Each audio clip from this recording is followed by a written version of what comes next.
Эфирде өлкөдөгү тартип бузган жарандардын иш аракеттерин жана мыйзам бузуу фактыларын чагылдырган ТВ кайгылуу программасы. Студияда мен Каныбек Асанкариев, саламатсыздарбы?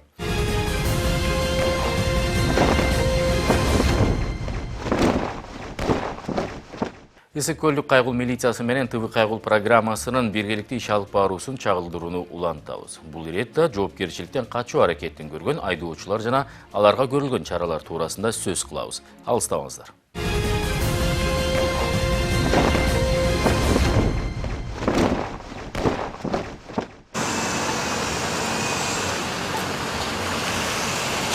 Каракол шаарындагы иштин уландысы бул БМВ үлгүсүндөгү унаа болду. Аркасында мамлекеттик номуру жок жүргөндүгү үчүн токтотулуп, текшерүүгө алынган. Айдоочусу документтерин алып чыгып берип, бирок унаа меники эмес деп шылтоо айткан.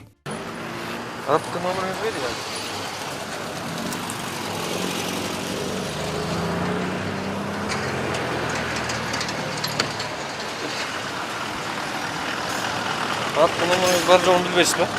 Жоқ, дос баламдікі да. Дос баламдікі да деген. Айдоочунун айтканы чын чыгып, унаа доснук экенине тартип сакчылар да күбө болушту. Айдоочу анысына чалып, аркасында мамлекеттик номур кайда экенин сурап алып, чыгып көрсөтүп берди.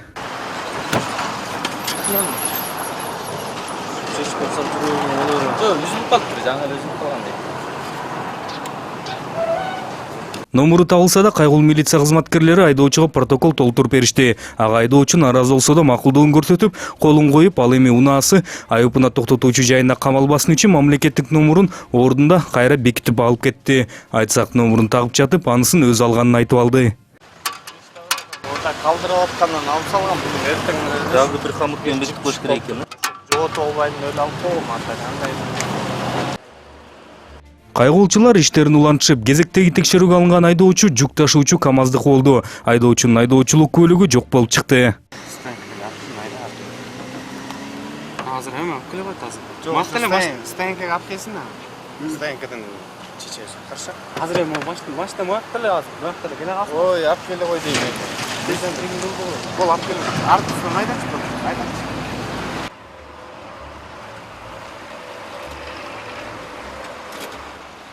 Тийиштүү документтери жок жүргөн айдоочунун унаасы жергиликтүү айыпына токтотуучу жайына жеткиришти. Ичкери кирген соң айдоочунун жанында бараткан жүргүнчүсү сөзгө кошулду.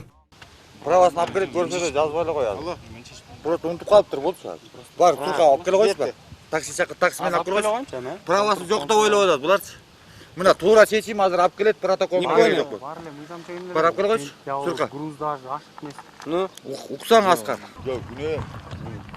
Правасын унутуп калыптыр, сен деген. Буну жазбай эле. Уже при себе не имел деп эле жазып койм, мен деле жок деп жазбайм да.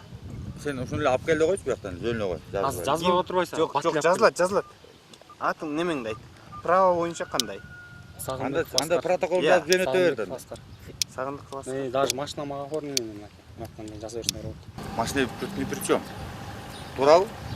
Мен машина айдаган машина менен жүктү жеткирип алайын. Ушундай эле да. Андай болбойт деп. Кеп машина эмес да, туурасын айткан. Сен мына бунун правасы жок, ладно. Мен правасы бар машина менен азыр чыгарып кете берем, машинада күнөө жок. Өзүңүз праваңыз болгондо өзүңүз айдап албайт негизи. Бу кайсы мыйзам чегин ичип алып туруп, эмне болуп туруп, нарушение кылды, эмне нарушение боюнча? Правасы жок эле боюнчабы? А машинаны тут причем кармаганга. Машинанын техас тормозу кармайт, эмнеси? Техас мотор жок бекен, эмне? Бүттү жазылды, жаза бер. Жок, туурасын айт. Байки азыр техас мотору жок, имениначы. Азыр жазып салып жүргөн техас моторго. Жок балдагы. Айдоочусу айдоочулук көлүгүмдү унутуп койгом деп мойнун алса да жүргүнчүсү тынчыган жок. Айдоочуга чара көрсөңөр да унага тие албайсыңар деп нааразы болуп жатты. Мыйзам чегинде Жо машина чыгарып кетсем болот башка права менен. Өзү келип правасын алып келип көргөзөп. Өзү эмес. Штрафын төлөп дагы чыгарып кетет. Бул өзүнө жаза бере, машинаны алып кетсек болот. Мындай аракеттерге карабастан жүк ташуучуна камалып, протокол толтурулуп, ага айдоочу макулдугун билдирип, колунда коюп берди. Ал эми мындан кийинки иш Чолпон Ата шаарында уланып, жергиликтүү тартип сакчылары менен биздин чыгармачыл топтун биргелешкен ишинин башында эле мамлекеттик номуру жок, терезелери караңгылатылган унаага жолугушту.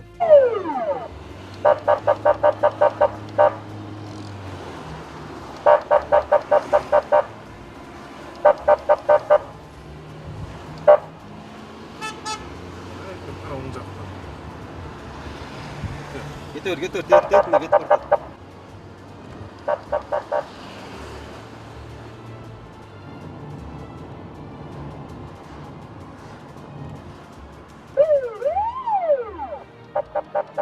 Бул унаа тартип сакчылардын токтоо деген буйругуна баш ийбей өз жолу менен кете берди. Ал гана эмес, айыл ичин аралап, тар жолдор менен жүрүп отуруп, бир үйдүн алдына келип токтотуп койгон экен. Айдоочусу менен жүргүнчүлөрү дагы мында жүрүштүр. Алло.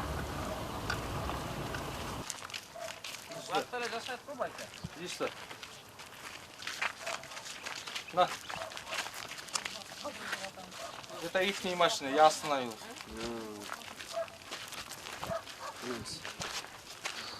Кане ким эле водитель? Водитель ким? Sen Бир mi? машинаны ачып кой досум. Шабатке. Сейчас эмес, беркеле. Беркесең? Ачып машинаны. Эмне тонировка чаптап алгансың? Эмне номерлерим жок? Каякта номерлерим? Снял только что. Номер мол турбу? Өз номери? Өзүнүн номери бул? Не на этих номерах. Подложкада барбы? Подложка дагы барбы, э? Кана ачкыч машинаны? Братчика, изнухи слона не делай, кел ачкычты бер. Сейчас байке. Кел. Ана камай эле койчу, брат, мен тартпай эле кой, а? Кел. Ким атын Ким атын ким? Кел, сага жакшынакай түшүндүрүп айтып атабыз. Болбосо, азыр неподчинение менен азыр опергруппаны чакырабыз. Машинаңды трал менен жүктөп кетебиз. Келе, лучше ачкычты жөн эле бер. Что, на минутку можно? Ушул жерден эле сүйлөй бер. Келе, ачкычты бер, сүйлөшөбүз, кел. Sen koyup turayız peki. Кел. Бол азыр мен. Убакыт жок Ты мен. байке алып кетти айтчыкчта. Мен азыр Который только что под. азыр алып кеткен жок ал. Вот он в машине рылся, вот это доверился, он. Узулдашып жаңы эле эметип атты. Тартип сакчылардан качып келип жашынып колго түшкөн Honda унаасынын айдоочусу жүргүнчүлөрү менен кайгылуучуларга баш ийбей бир топко чейин турушту. Улам бирин сөзгө тартып, кээде орой сүйлөп да жатышты. Кел. Ачкычты бер. Кел. Çok kaçıyor. Келе, ачкычты. Кимге? Азыр ким сен бе? Эй. Братан. Кошкин мушкин играй, беркесең де.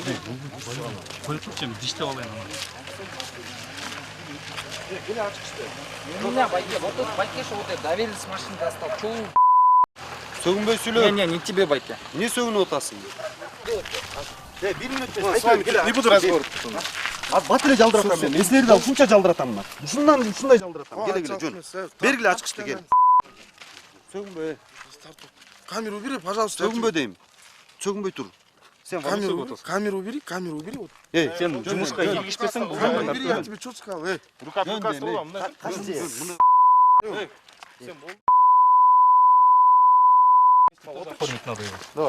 Азер пойти. Эй, бол дейм. Проблема кылып атасың. Сами себе проблему. Отур. Подожди. Садись. Эй, тралды чакырайынбы? Жүр, отур сен. Братан, өзүмө отуруп алайын. Сен өзүң отурганга болбойт. Неге? Машинаң арест. Отче байке, да я сам сяду. Эч жака отурбайсың. Кана номериң?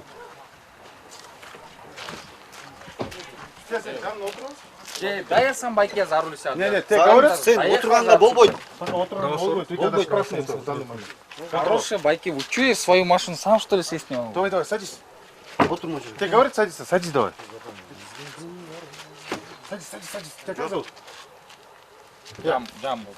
Джамбо, да? Ладно, давай, садись. Отур. Жаш балдарды көндүрүп, анан ачкычында алышты. Айдоочусун отургузуп алып, жергиликтүү Чолпон Ата шаарынын айып унаа токтотуучу жайына жеткиришти. Братан, секирбейм, братан. Ачып кой бер. Чечпели коелучу байке. Братан, Сен чечип. сейчас номера, вот как номера поставил. Вот Ачи. братан, сними. Нет, тонировка менен кирип атат да. Келе. Тонировка Тонировка менен кирип атат да, келе. Эки менен кирип. Унаасы ичкери кирген соң буга чейин салондон чыккан мамлекеттик номурда чоочун экени аныкталды. Андан сырткары өздөрүнүн мамлекеттик номурун чыгаруу учурунда унаадан калтектердин түрлөрү да чыгып жатты. Сита.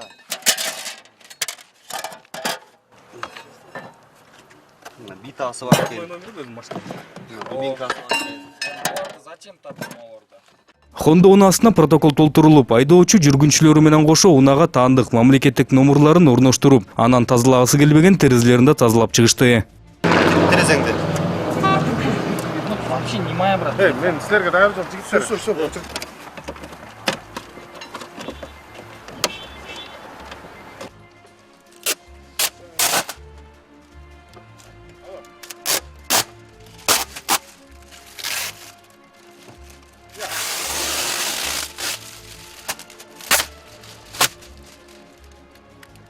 Götürüp koy buradan aynı. Ol.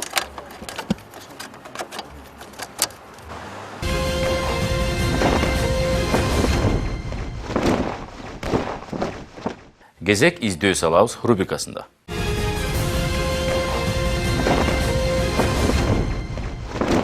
Сокулук райондук ички иштер бөлүмү тарабынан 1984 туулган Азамат Шегебаев изделүүдө. Ал ушул жылдын 27 октябрь күнү Сокулук айлыгындагы үйүнөн чыгып кеткен боюнча дайынсыз. Өзгөчө белгилери бою 180-185 см, дене түзүлүшү орто, чачы кара түздө. Кийген кийимдери кара түстөгү куртка жана спорттук шум, кара бут кийимчен. Эгерде кимде ким Азамат Шегебаевди көргөн же билген болсо, экрандагы телефондорго кабарлап коюңуздарды суранабыз. Ушул эле райондук ички иштер бөлүмү тарабынан 1991 жылы туулган Абдывали уулу Жаныбек изделүүдө. Ал 2017 жылдын 20 августунда Сокулук айылындагы Калинин көчөсүндө жайгашкан номер 1 үйүнөн чыгып кеткен боюнча кайрылып келген эмес. Өзгөчө белгилери бою 170-175 см, дене түзүлүшү орто, чачы кара түздө. Кийген кийимдери үстүндө кара түстөгү спорттук куртка жана шым, бутунда кызыл түстөгү ботинка. Эгерде кимде ким Абдывали уулу Жаныбек тууралуу маалымат билсе, төмөндөгү телефондорго кабарлап коюңуздарды өтүнөбүз. Ошондой эле Сокулук райондук ички иштер бөлүмү тарабынан 1960 жылы туулган Намаз Жаныбеков изделет. Ал үстүбүздөгү жылдын 20 апрель күнү Новопавловка айылындагы үйүнөн чыгып кеткен боюнча дайынсыз. Өзгөчө белгилери боюнун узундугу 158-160 см, дене түзүлүшү орто, чачык кара түздө. Сиздер сүрөттөгү адамды таанып билсеңиздер, төмөндөгү телефондорго кабарлап коюңуздарды суранабыз. Сокулук райондук ички иштер бөлүмү тарабынан 1945 жылы туулган Үмүткүл Жусупбекова 2014 жылдын 25 октябрынан бери изделинет. Ал Манас айылынын Мира көчөсүндө жайгашкан номер 38 үйүнөн чыгып кеткен боюнча кайрылып келген эмес.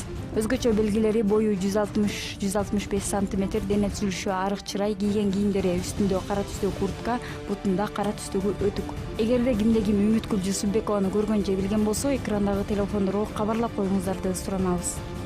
Ушул эле райондук ички иштер бөлүмү тарабынан 1974 жылы туулган Шамшарбек Айтиев изделет. Ал 2009 жылы Россияга иштөө максатында кетип, кайрылып келген эмес. Өзгөчө белгилери бою 170-175 см, дене түзүлүшү орто, чачык кара түздө. Оң колунда шрамы бар. Эгерде кимде ким Шамшарбек Айтиев тууралуу маалымат билсе, төмөндөгү телефондор аркылуу кабарлап коюңуздарды өтүнөбүз.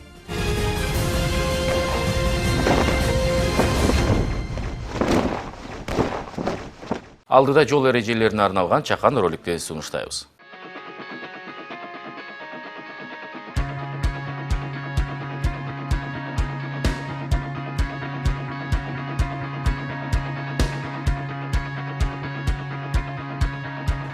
Бишкек шаары боюнча дагы бизде бир эң чоң көйгөйлүү маселе бул айдоочу менен жөө жүрүүчү адам ортосунда болгон бир чоң көйгөй болуп атат да. Анткени жөө жүрүүчү адам жол белгиси турган жакта жана жол чийини турган жактан бул менин жолум деген ойдо эле көбүнчө чуркап чыгып атат.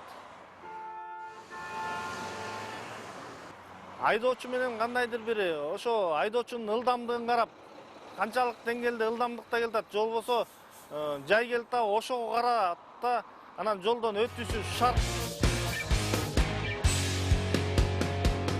Жол эрежеси боюнча автоунаа тыгын пайда болбогудай кылып, өтмөккө чейин токтоп, жөө жүргүнчүнү өткөрүшү керек.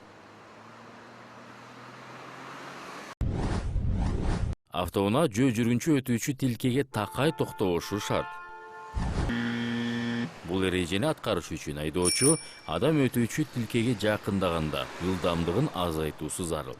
Жөө жүргүнчү болсо чуркабай өтүшү керек.